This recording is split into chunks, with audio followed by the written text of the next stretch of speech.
کہ اللہ تبارک و تعالیٰ نے جب آدم علیہ السلام کے اندر روح ڈالی اور ان کو بہت سے نام سکھائے،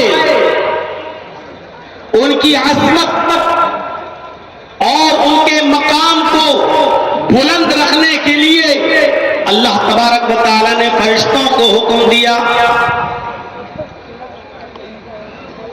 سجدہ کرو، اسجدوا لآدم،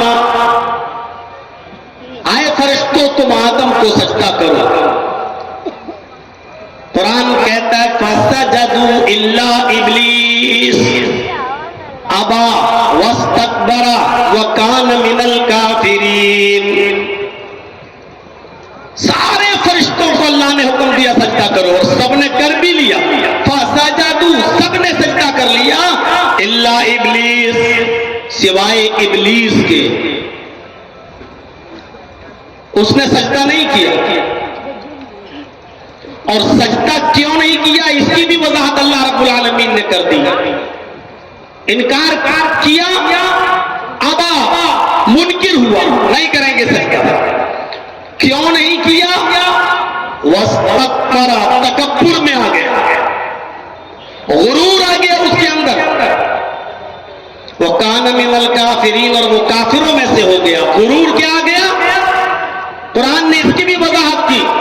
اور غرور کیا تھا اس کے اندر؟ اے اللہ میں آدم کو سجدہ کروں گا، میں ان کو جس کو تو نے مٹی سے پیدا کیا میں اس کے سامنے سجدہ کروں گا۔ خلقتنی من نار وخلقتہ من طین، اے اللہ تو نے مجھے آگ سے پیدا کیا، آگ سے، اور اس کو مٹی سے۔ تکبر دیکھیے یہیں سے آیا، کیا کہا؟ تو نے مجھے مٹی آگ سے پیدا کیا اور آدم کو مٹی سے پیدا کیا، کیا آگ مٹی کو سجدہ کرے گی؟ کیا آگ مٹی کے سامنے جھکے گی؟ ابا انکار کر دیا، نہیں کریں گے۔ واستکبر، یہی تکبر تھا اس کے اندر کہ آگ مٹی کے سامنے کیسے جھک سکتی ہے۔ وکان من الکافرین، اور وہ کافروں میں سے ہو گیا۔ میرے بھائیوں غور کرو، آدم علیہ السلام کو اللہ نے پیدا کیا، پھر روح ڈالی، روح ڈالنے کے بعد ان کو بہت سے نام سکھلائے، نام سکھلانے کے بعد ان کی عظمت کو برقرار رکھنے کے لیے فرشتوں سے کہا کہ تم آدم کو سجدہ کرو۔ یہ اللہ رب العالمین کا محدود حکم تھا اور محدود وقت کے لیے تھا۔ اس سے یہ دلیل نہیں نکالی جا سکتی ہے کہ دیکھو اللہ نے خود حکم دیا کہ آدم کو سجدہ کرو، لہٰذا اس سے یہ دلیل نکلتی ہے کہ بندوں کو بھی سجدہ کیا جا سکتا ہے۔ میرے بھائیوں اللہ رب العالمین کا جو حکم جس وقت تھا اس وقت تمام فرشتوں کے لیے وہ چیز عبادت تھی اور اللہ کا حکم ماننا ضروری تھا، سب نے مانا بھی، لیکن ابلیس نے انکار کر دیا اور کہا کہ میں سجدہ نہیں کروں گا کیونکہ میں آگ سے پیدا ہوا ہوں اور آگ مٹی کے سامنے نہیں جھکے گی، اور وہ کافروں میں سے ہو گیا۔ اللہ رب العالمین نے بھی ابلیس کو راندہ درگاہ کر دیا اور نکال دیا۔ ایک بات یاد رکھیے گا، ابلیس نے صرف آدم کو سجدہ ہی تو نہیں کیا، بقیہ کس چیز کی کمی تھی؟ غور کریے گا، کیا وہ عبادت نہیں کرتا تھا؟ کیا وہ شرک کرتا تھا؟ کیا وہ اللہ کی ذات اور صفات میں کسی کو شریک کرتا تھا؟ نہیں کرتا تھا۔ ابلیس کو یہ بھی انکار نہیں تھا،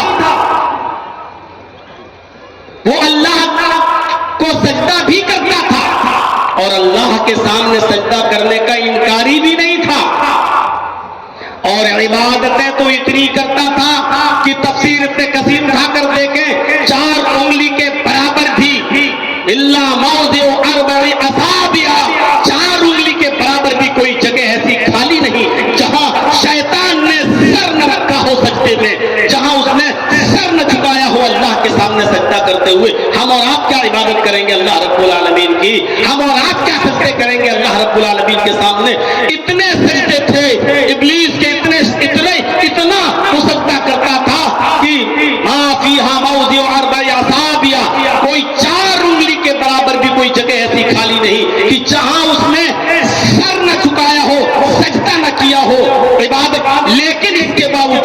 نکال دیا اللہ نے کہ تیری ضرورت نہیں، راندے درگاہ کر دیا۔ اے بڑے بڑے حاجیوں، نمازیوں، ساہوکاروں، چودھریوں، تہجد گزاروں، بڑی بڑی لمبی داڑیاں رکھ کر فجر کی نماز جماعت کے ساتھ پڑھنے والوں، لیکن اپنے بھائیوں کا حق مار کے کھا جانے والوں، ان پر ظلم کرنے والوں، شادیوں میں اپنی بیٹی کو 8-10 لاکھ کا جہیز دے کر، فارچونر 4 ویلر دے کر، پوری وراثت سے اپنی بیٹی اور اپنی بہن کا حق مار کر کھا جانے والوں، غور کرو، عبادت میں شیطان بھی پیچھے نہیں تھا۔ اس نے اتنے سجدے کیے اس زمین کے اوپر کہ اس کے سجدوں کا احاطہ نہیں کر سکتے ہو۔ اس نے اللہ کی کے ساتھ کسی کو شریک نہیں کیا تھا، اس نے اللہ کی عبادت میں کوئی کمی نہیں رکھی تھی، اور وہ شیطان اللہ کے سامنے سجدہ کرنے کا انکاری بھی نہیں تھا، لیکن اس نے آدم کو سجدہ نہیں کیا، اللہ کا ایک حکم نہیں مانا، صرف ایک حکم اور نکال دیا گیا۔ یہاں تو زمین و جائیدادیں قبضہ کیے بیٹھے ہیں، سگا بھائی سگے بھائی کو کھایا جا رہا ہے، بھائی اپنی بہنوں کا حق مار کے کھائے جا رہے ہیں، باپ اپنی بیٹیوں کا حق مار کے کھایا جا رہا ہے۔ میرے بھائیوں، بہت سوچ سمجھ میں نے پوچھا تھا فاروق عبداللہ صاحب سے کہ آپ کی کمیٹی کی طرف سے کوئی موضوع ہے مجھے یا میں اپنی طرف سے رکھ لوں؟ میں نے کل یا پرسوں ہی پوچھا تھا تو شیخ نے کہا کہ نہیں، ہماری طرف سے تو کچھ نہیں، اصلاح معاشرے پہ رکھے تو بہتر ہوگا، ورنہ آپ جیسا بہتر سمجھیں۔ تو بہت سوچ سمجھ کر میں نے اس ٹاپک کو اٹھایا کہ آج اس چیز کی ضرورت ہے۔ آج حاجی سمجھتا ہے کہ میں نے نماز پڑھ لی، ہو گئے بس پار صاحب، یہاں مرے ڈائریکٹ جنت الفردوس میں داخل۔ یہاں جو آدمی بیچارہ جس کی فجر کی نماز کبھی جماعت سے نہیں چھوٹتی، وہ سمجھتا ہے کہ ہم مرے اور سیدھے جنت کے اندر ہم داخل ہو جائیں گے۔ ہم تو ماشاءاللہ تہجد گزار ہیں، فجر کی نمازیں پڑھتے ہیں۔ میرے بھائیوں، شیطان نے 4 انگلی کے برابر بھی جگہ نہیں چھوڑی جہاں سجدہ نہ کیا ہو، لیکن اس کے باوجود اس نے راندے درگاہ ہو گیا۔ کیوں؟ کیونکہ جب اللہ نے حق دے دیا آدم کو سجدہ کرو، اب یہ حقوق العباد میں شامل ہے، تم آدم کا وہ سجدہ کرو تو آدم کا حق ادا ہوگا، اور نہیں وہ حقوق اللہ میں کمی نہیں کرتا تھا، حقوق العباد میں کمی کی، راندے درگاہ کر دیا گیا۔ وہ اللہ کے سامنے سجدے میں کمی نہیں کرتا تھا، لیکن اس نے آدم کا حق ادا نہیں کیا، نکال دیا گیا۔ یہ ہے حقوق العباد۔ نماز پڑھنے والوں سوچو، بے نمازیوں سے تو آج ہمارا کوئی خطاب ہی نہیں ہے، ان سے تو ہمیں کوئی مطلب ہی نہیں ہے۔ یہاں تو ہم تہجد گزاروں کو مخاطب کر رہے ہیں، یہاں تو ہم ان نمازیوں اور فجر کے میں جماعت نماز پڑھنے والوں سے میں کہہ رہا ہوں، ذرا نماز پڑھنے جا رہے ہو، ذرا سوچو کہ ہم کسی کا حق تو نہیں مار رہے ہیں۔ سوچئے گا، جائیے گا اور ٹھنڈے دل سے سوچئے گا سوتے وقت۔ نماز بھی پڑھتے ہیں تو مونچھوں پہ ہاتھ پھیرتے ہوئے، داڑھی سہلاتے ہوئے، ایسے لگتا ہے جیسے اللہ پر بہت بڑا احسان کرتے ہوئے آ رہے ہیں۔ میرے بھائیوں، وَاعْبُدُوا اللَّهَ وَلَا تُشْرِكُوا بِهِ شَيْئًا، اللہ عبادت اللہ ہی کی، اس کے ساتھ کسی کو شریک نہیں، اور اس کے بعد حقوق العباد کا تذکرہ۔ حقوق العباد میں جو رشتے آئے ہیں وہ بعد میں اس کا تذکرہ۔ پہلے یہ بتا دوں کہ بندہ دیکھیے، حضرت آدم کو سجدہ نہیں کیا، راندہ درگاہ کیا۔ آپ کو یاد ہوگا بخاری شریف پڑھیے، کتاب بدل وحی اٹھائیے، پہلا ہی وہ حدیث انما الاعمال بالنیات کے بعد آپ جب کتاب بدل وحی پڑھیں گے تو پہلی حدیث میں لمبی حدیث آپ کو ملے گی۔ نبی اکرم صلی اللہ علیہ وسلم کئی دن کا کھانا لے جایا کرتے تھے، غار حرا کے اندر اللہ کی عبادت میں مصروف رہا کرتے تھے کہ ایک دن جبرائیل امین آئے، نبی اکرم صلی اللہ علیہ وسلم کے سامنے آ کر بیٹھ گئے، اور بیٹھنے کے بعد فرمایا نبی اکرم صلی اللہ علیہ وسلم سے، حالانکہ ابھی آپ نبی نہیں بنے ہیں، ابھی آپ رسول نہیں بنے ہیں، ابھی قرآن کی کوئی آیت نبی اکرم پر نازل نہیں ہوئی ہے، یہ پہلا واقعہ ہے، پہلا موقع ہے۔ حضرت جبرائیل علیہ السلام نبی اکرم صلی اللہ علیہ وسلم کے پاس جا کر بیٹھ گئے اور کہا، اقرا یا محمد، اے محمد پڑھو۔ کیا کہا؟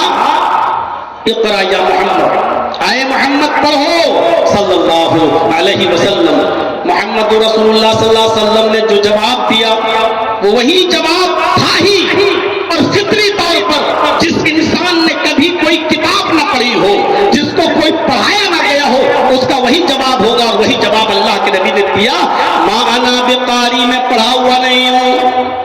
پہلے تو ڈر گئی یہ آیا کون ہے، آج تک کوئی نہیں آیا غار ہرا میں، یہ کون ہے؟ اور آتے ہی مجھ سے کہہ رہا کہ پڑھو